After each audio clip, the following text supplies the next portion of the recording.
And today I want to talk to you about this Erin Condren Teacher Planner that I bought last July, and I have decided that I want to use it as a long-term financial tracker. So today we are going to be converting this teacher planner into a financial tracker. If that sounds interesting, stay with me.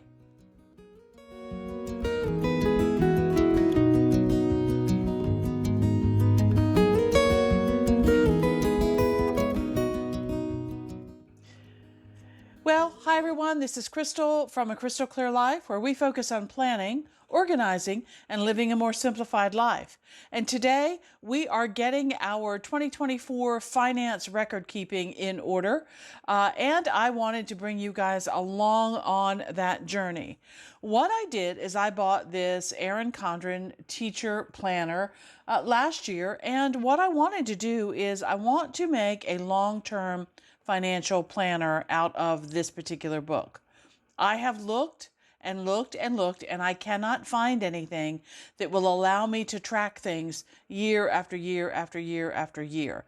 I see plenty of budget binders that are, 1 month after the next, and then at the end of the year, you do a summation and then you put that book away or you throw that information away. What I wanted to be able to do is to track things this January compared to last January, compared to next January. So I'm going to create that book myself. Let's go ahead and get started.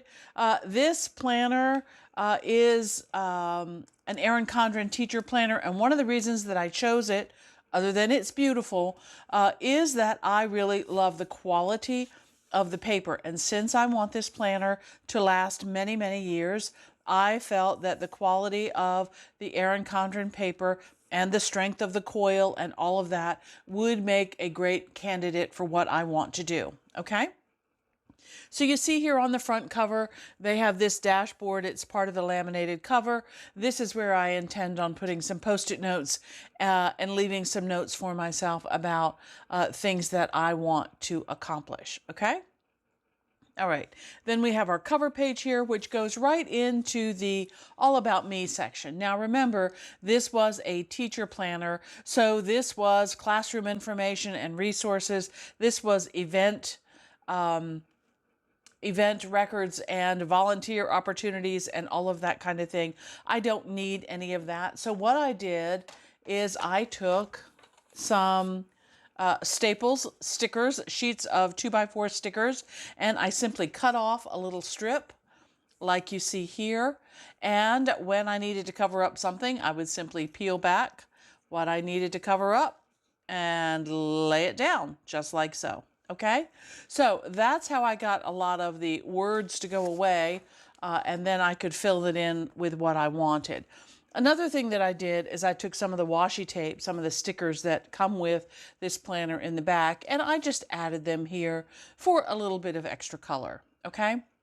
So the All About Me page, I plan on using this to record all of my bank accounts. So maybe these are my checking and savings accounts, and then over here, maybe any retirement funds that I have and that kind of thing. So all of my account information will be located in one place, all right?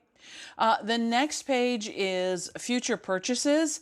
And what I wanted to do here is break it down into things that I want to purchase versus things that I need to purchase for the house or for our lives or whatever it might happen to be. Interesting story here.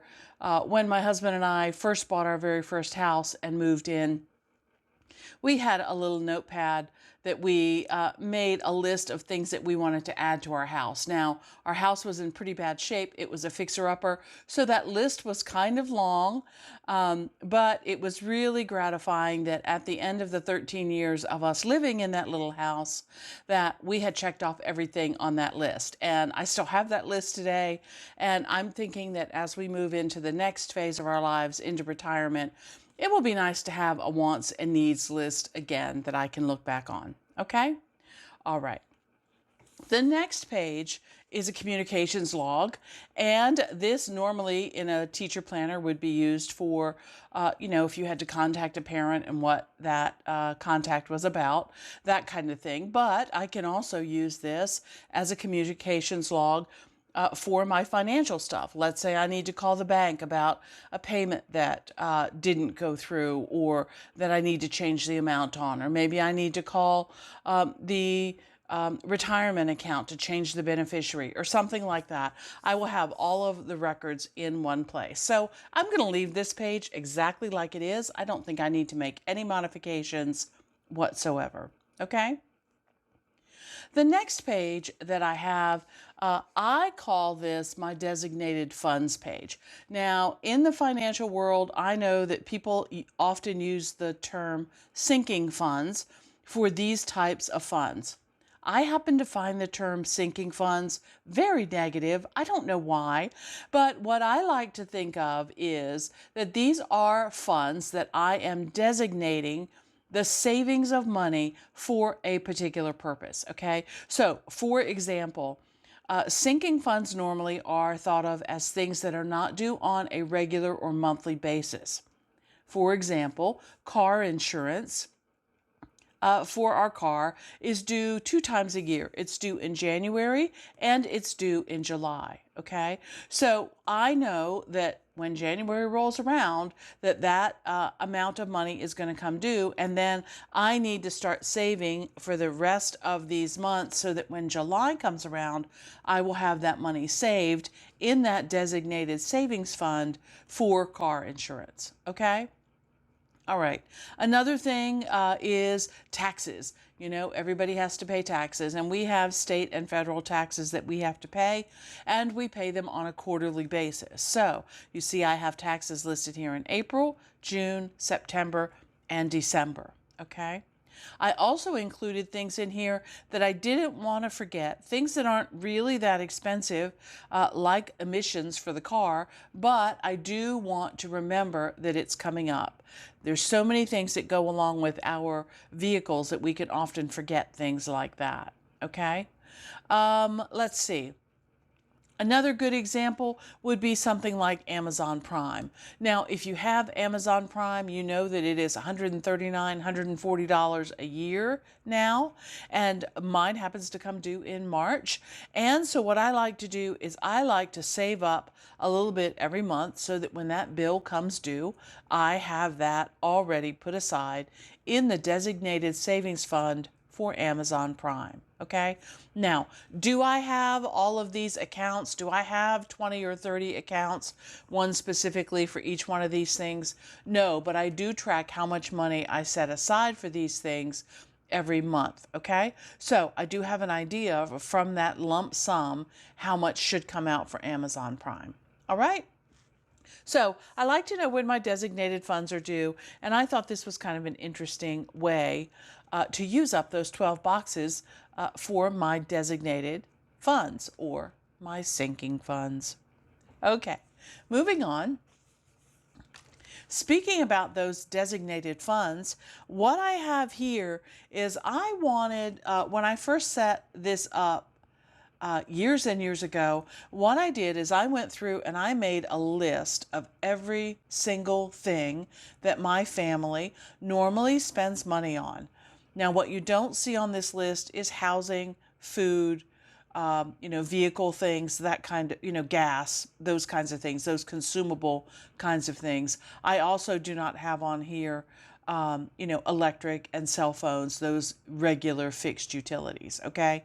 But all of the extraneous things that we spend money on or could potentially spend money on, I wanted to go ahead and set up a designated fund with an idea of how much I would spend in each of those areas and how much I needed to put aside for those things. So for example, here's that Amazon Prime. You see that I have the date listed here for March. That's when it's due. The total for Amazon Prime at the time of filming is $139. If I take that $139 and divide that by 12, now why am I dividing it by 12? Well, I want to know how much I need to save each month so that by the end of the year or the end of 12 months, I will have enough money to pay this bill. Okay, and I rounded up, and here I rounded it up to $12. I know that $12 times 12 months is $144, and that will pay for my Amazon Prime bill. Okay, and so what I think in my head when I look at this number is it worth $12 a month for me to have an Amazon Prime account? So that includes the free shipping and 2-day delivery on products. That includes the audio library for books. That includes the video library for videos and that kind of thing. So when I look at something like this, I can determine if I think that that is a good value for our family. Okay? All right, so as you look on down this list, you see everything from car insurance to church donations to things like clothing. Now, clothing is interesting because clothing is a variable thing. We don't spend money on clothing every month.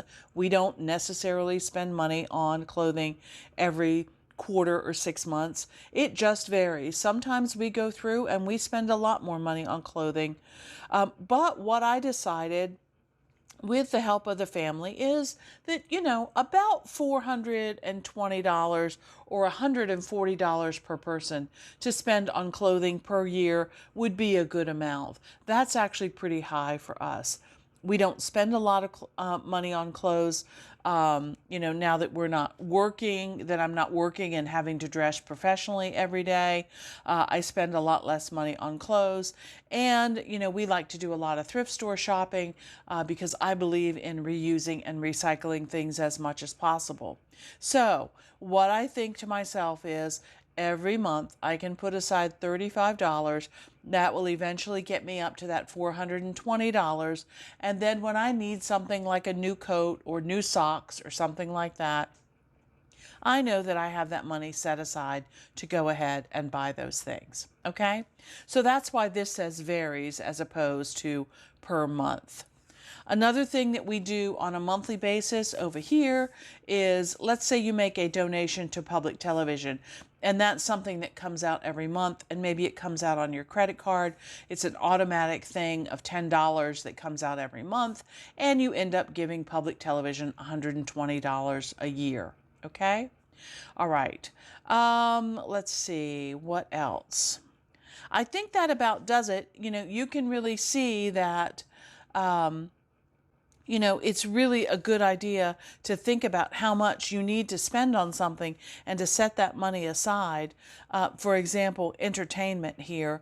I know that our family might spend up to $2,000 a year on entertainment, so I need to save about $166 for entertainment each month to create that total of $2,000. And again, that varies. Sometimes we spend that much money and sometimes we don't. Now, you might be asking me, well, what makes up entertainment?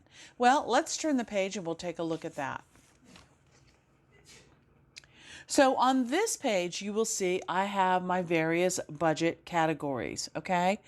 And you can see on here that entertainment is listed under my personal category. Personal includes clothing, hobbies, entertainment, and event tickets. So we like to go to theater shows, live theater shows, and so event tickets is one of those things. We also like to go to concerts, so that might be included in there. We like to go to sporting events from time to time. That's also included in entertainment. You can also look at other things that you might think would be entertainment, like Netflix and streaming accounts. I include those in subscriptions because that's something that I pay for on a regular basis. These entertainment and event kinds of things are one-offs.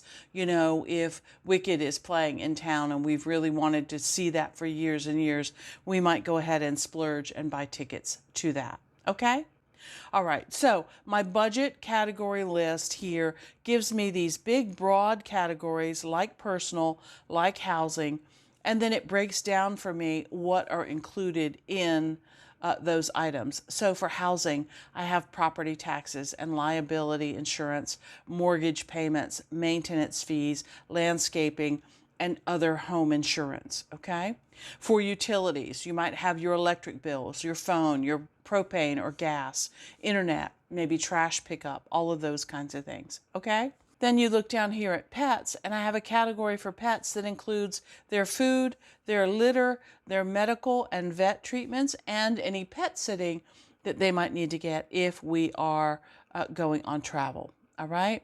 So this really helps me track my spending, because these small categories, when I do my expense logging, these are the small categories that I use. But in my spreadsheet where I do my event expense tracking, these categories then roll into a larger budget category to give me a bigger picture of where our money is going. Okay? All right. Well, hello, little man. What are you doing? Are you going to help me? Huh? Are you going to have some coffee? I don't think so. Well, pardon that information, but you know, I am a cat lady. Anyway, so the next page that I have for you that I'm going to keep in my planner here is my mortgage payoff page. I have a place up here for the company and the loan number. I want to always go back and look at what the starting balance was the year before, and then what our starting balance is for the current year. And then I always break down what the payment is. How much am I actually paying in principal, interest, and the escrow account to get the total payment down here. I like to include the interest rate that I have and when it is due. So my mortgage is due on the first of every single month, okay? Then I have a place down here for the maturity date, when I think this loan is going to be paid off.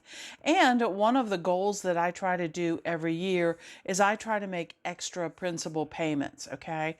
So what I have here is a space for any extra principal payments that I made in 2023, and that gives me my ending balance that I can put up here and then start again for 2024, okay?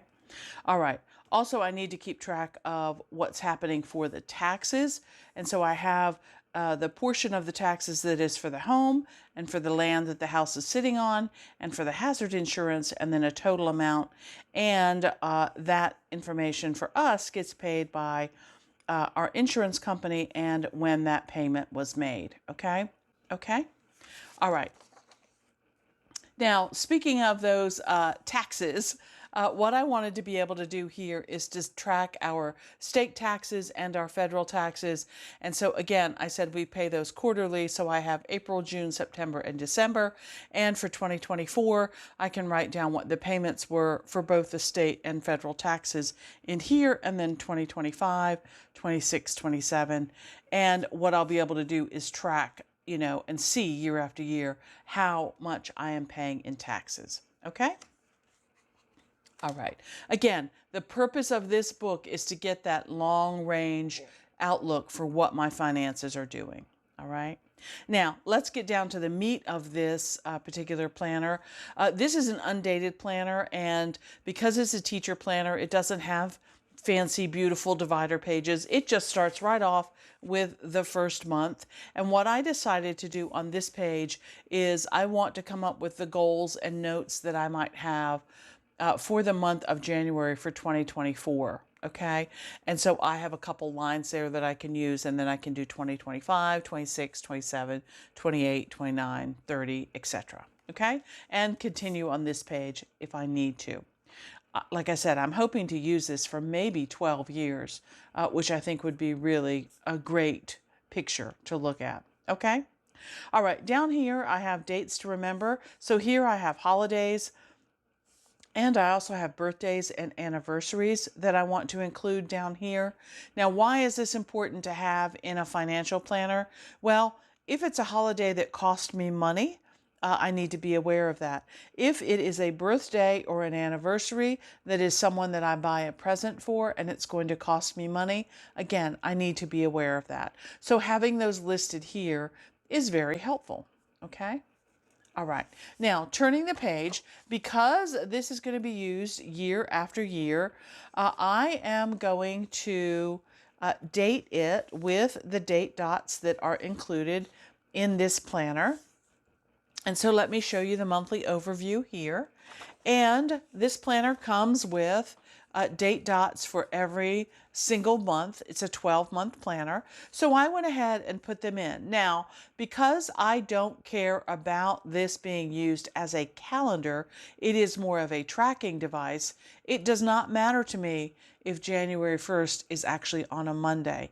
It happened to be this year, but it may not be in 2025, okay? That's not what I'm worried about. What I want to do on this page is, this is a page, this worksheet here that I have is a page that I use in my monthly bill pay, where I will list the, like I said, my mortgage is due on the 1st. So I will put the mortgage here and the amount that I paid for that on this page, and I will go back and check it off when it has cleared the bank, okay?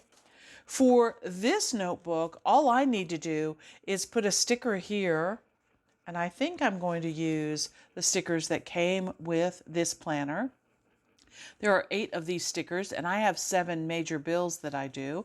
So what I think I'm going to do is I am simply going to put one of these stickers here and put the mortgage company's name there, that my mortgage is due, and put it under the 1st so that I'll know every year that that goes as a bill payment that goes out on the 1st, okay? Now, I am somebody that is very stable. I've had the same mortgage, the same bills have been due. I've lived in my house for over 20 years. So, you know, I'm not expecting these things to change very frequently. All right. But if they do, because they are stickers, I can either pull them up or I can put something else over top of them. Okay. Now, I also want to be able to know at a glance what designated funds are due for that month. So if you look back here at the year-long plan, you can see in January, I have 2 items that are due as designated funds. So with these extra stickers here from my date dots, I plan on using these that have an asterisk on them to represent my designated funds, okay? So I will put a sticker on the date when the car insurance is due, and I will put a sticker on the date when the maintenance fee is due, all right? All right, so that's how I plan on using those. All right, moving on. The other thing that I do on a monthly basis, and again, I'll use this worksheet to show you, in my actual binder, these pages are printed front to back, like so that I can have this information, and then I have the bill payment information for that month. But for today's purposes, I have them separated because I'm going to separate them in this book that I'm working on, my Erin Condren book. Okay, so here what I do is I will put the month at the top, so January dashboard, my goals for January, any designated funds that are due, any notes, like did we have company for that month or sometime during that month? Did we go on vacation? Was one of the cats sick? You know, what kinds of things might I need to be aware of that may have caused a difference in our finances? I also want a place to list any future purchases that may come up. And then the most important part of this page to me is this financial snapshot down here. I track the balance in my checking account, my savings account, how much cash I have on hand, what's in my global account, which was set up when my daughter was in school abroad. And we've just left that account there in case she decides to go back at some point. And then that gives me a total for how much cash I have on hand. And then I have a place down here that I can add my other assets and calculate my net worth. Okay.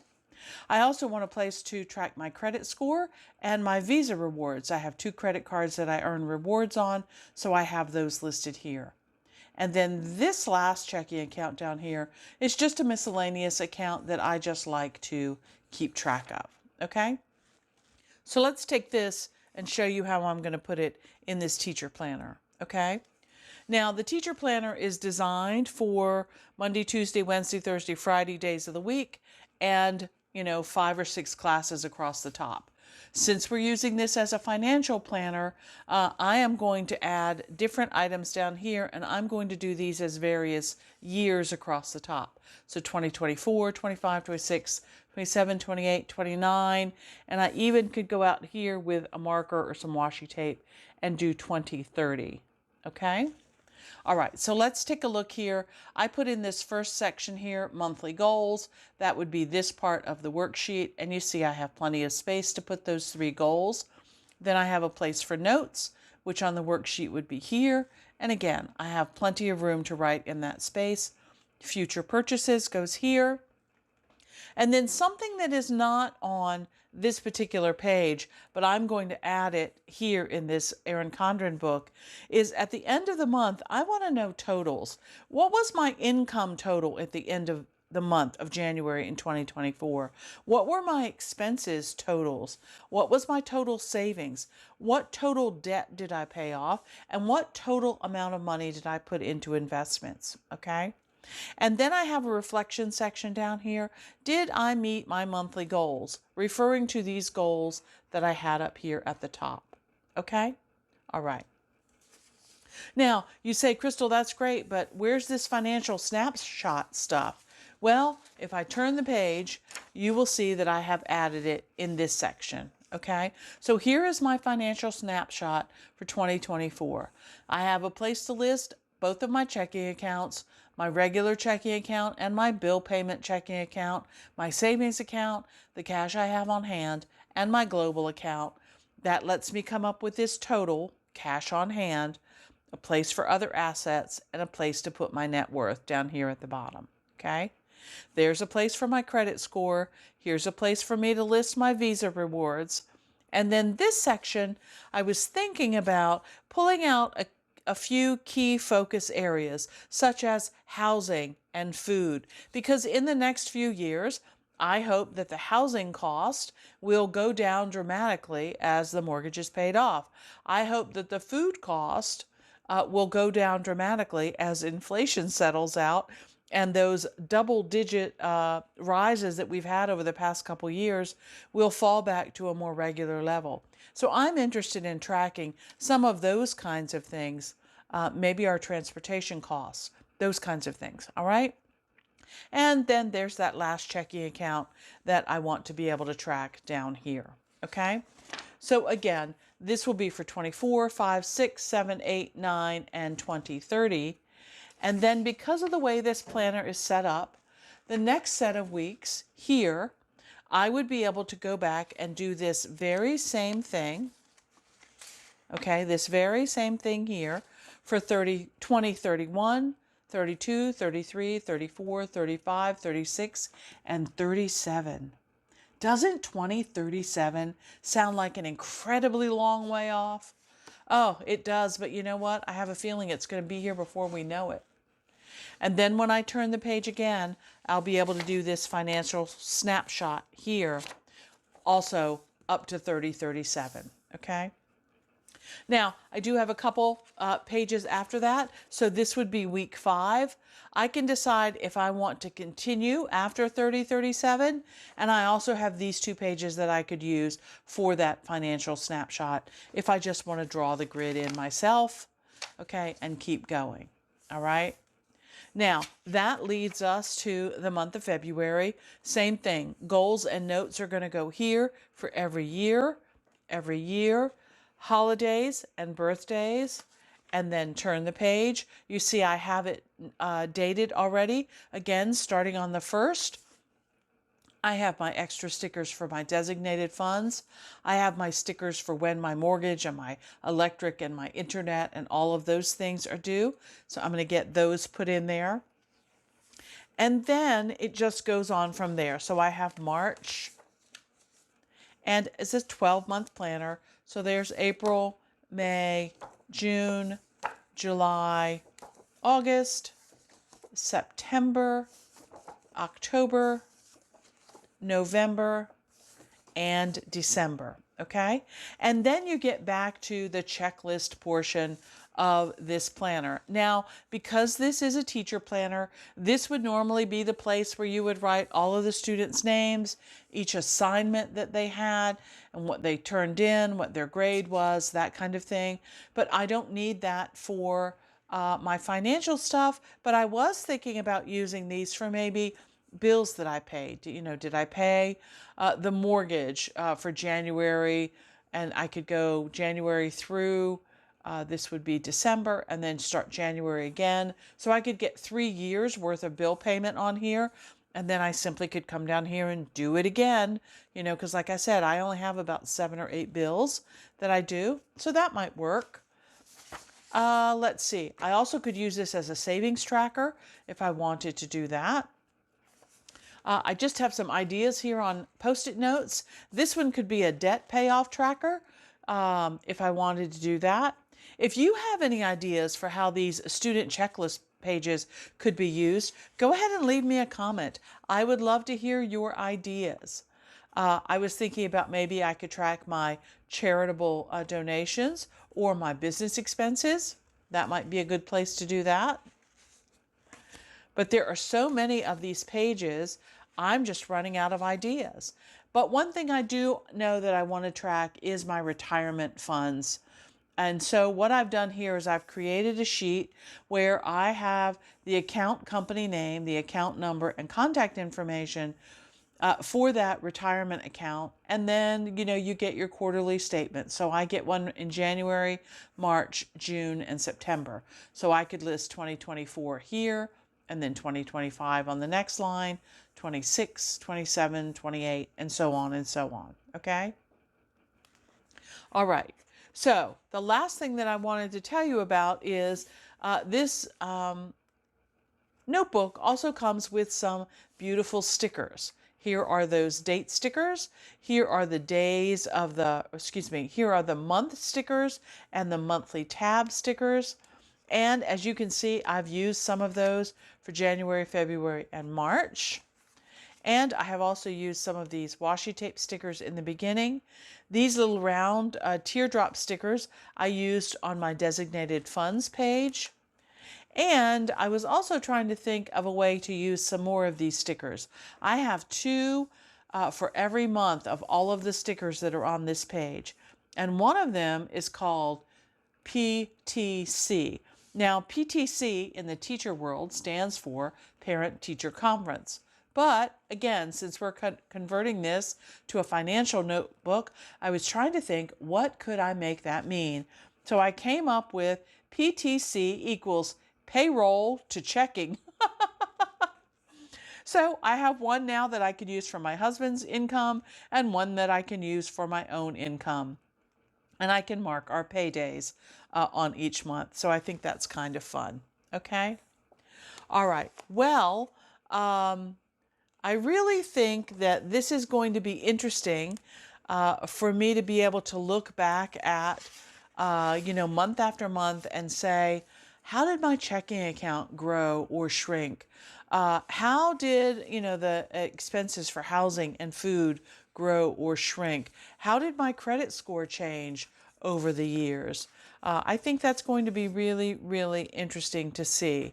And so I am looking forward to getting into this notebook just as soon as I can. And like I said, if you have any comments or questions or ideas for things that I could include in this long-term budget notebook, please let me know. I've not been able to find one on the market that fits my needs, so I decided to do it myself. Eventually, I will probably turn this into something that is digital, but I always like to have a paper copy, especially of financial stuff. And as I'm working out how I want things to look, I like to have a paper copy. So some of these charts and things that you see here, I have created in Word. They're just simple tables that can go in and be updated. But I wanted to print them out and see, do I really want to take the time to draw the grids and put them on this page here?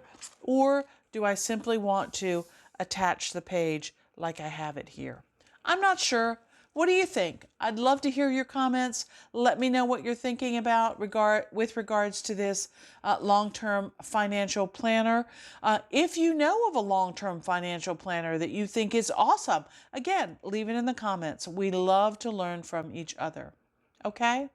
All right, well, as we are kicking off 2024, getting all of our ducks in a row, getting ourselves set up to get on with things that are happening in the world, it is, a good thing to start something fresh. And I hope that you found something that you liked in this video. If so, please give me a thumbs up. Hit that subscribe button if you have not subscribed already. And until next time, here's hoping that you can live a more simplified and organized life through better planning. Until next time, okay, bye.